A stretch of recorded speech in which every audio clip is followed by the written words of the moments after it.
Salam sejahtera bagi kita semua. Suatu hari ada seorang teman bertanya kepada saya, mengapa orang Batak memindahkan tulang belulang orang yang sudah bertahun-tahun dimakamkan? Bagi keturunan suku Batak seperti saya, tentu ini bukan hal yang asing.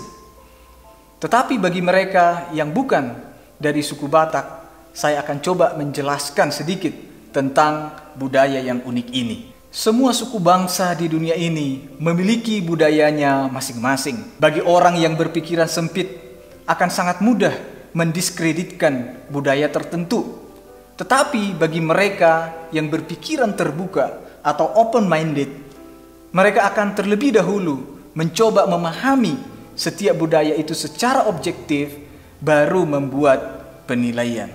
Kembali kepada budaya Batak, khususnya Batak Toba, memindahkan tulang belulang orang yang sudah lama meninggal biasanya dilakukan kepada orang tua yang sudah meninggal kira-kira 10 tahun atau lebih, dan dipindahkan ke suatu tempat khusus atau makam yang lebih baik.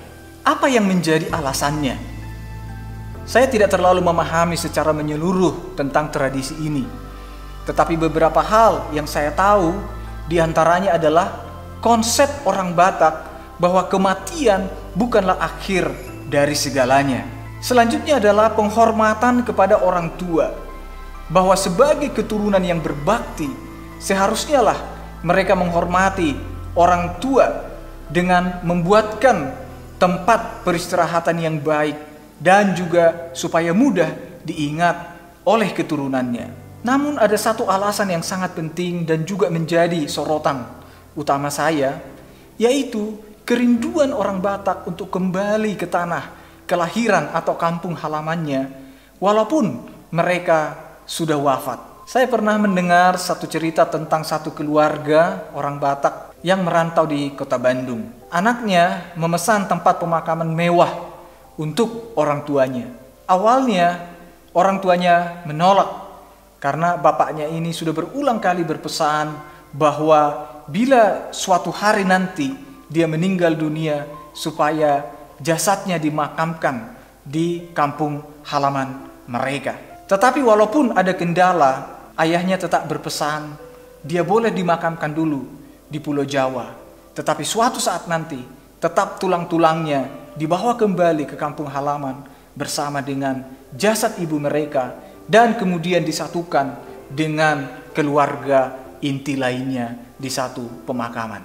Jadi bagi orang Batak yang merantau ke daerah lain, khususnya Batak Toba, ada kecenderungan atau hasrat yang kuat untuk tetap kembali ke kampung halamannya. Walaupun sudah dalam keadaan meninggal dunia, tapi mereka ingin dimakamkan di tanah kelahiran mereka. Dan hasrat ini tersirat dalam satu lagu Batak terkenal, yaitu Pulo Samosir. Salah satu penggalan syairnya mengatakan seperti ini.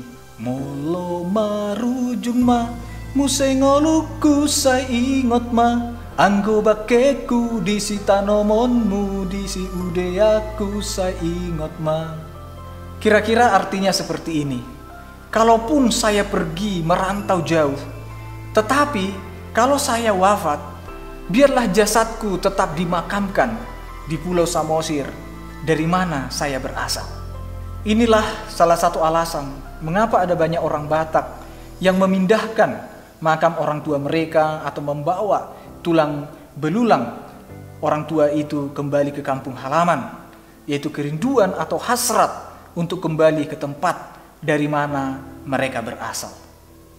Apa kaitannya dengan firman Tuhan? Alkitab mencatat bahwa setiap manusia memiliki hasrat untuk kembali ke tempat dari mana dia berasal. Firman Tuhan berkata, ketika itulah Tuhan Allah membentuk manusia itu dari debu tanah dan menghembuskan nafas hidup ke dalam hidungnya. Demikianlah manusia itu menjadi makhluk yang hidup. Firman Tuhan menjelaskan bahwa kehidupan kita bukan berasal dari dunia ini. Tubuh kita memang berasal dari debu dan akan kembali kepada debu. Tetapi jiwa atau roh kita bukanlah berasal dari dunia ini. tetapi berasal dari Allah. Roh Allah, nafas Allah lah yang ada di dalam tubuh kita, sehingga kita menjadi makhluk yang hidup. Inilah yang menyebabkan mengapa setiap manusia memiliki naluri untuk kembali kepada Allah. Kemanapun kita pergi, kesenangan apapun yang kita peroleh, kesuksesan apapun yang bisa kita raih, tetapi kepuasan jiwa kita yang sejati hanya ada ketika kita kembali kepada Allah. Daud adalah seorang raja yang pernah menikmati satu kesuksesan yang sangat luar biasa. Tetapi dia berkata, hanya dekat Allah saja aku tenang. Jadi, ketenangan dan kebahagiaan yang sejati hanya akan kita dapatkan ketika kita kembali kepada Allah. Dari mana kita berasal. Dan akan selalu ada hasrat yang kuat di dalam jiwa kita untuk kembali kepada kekekalan, untuk diam bersama-sama dengan Allah di dalam keabadian. Firman Tuhan berkata, Ia membuat segala sesuatu indah pada waktunya, bahkan Ia memberikan kekekalan dalam hati mereka.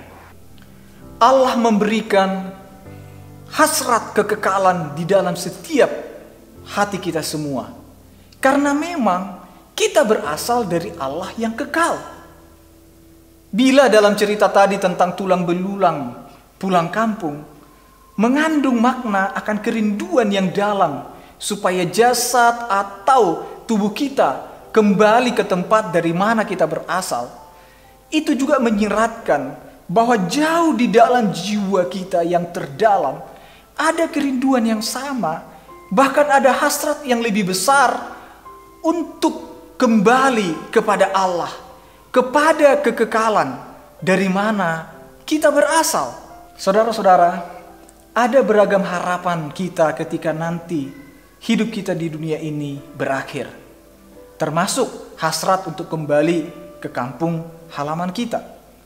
Tetapi jangan sampai kita lupa bahwa ada tanah perjanjian yang kekal, yang akan menjadi tempat peristirahatan jiwa kita yang abadi, melebihi kampung halaman kita di dunia ini.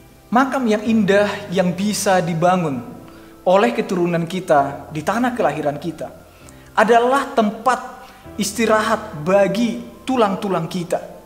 Tetapi tempat peristirahatan jiwa kita adalah bersama Allah di dalam surga.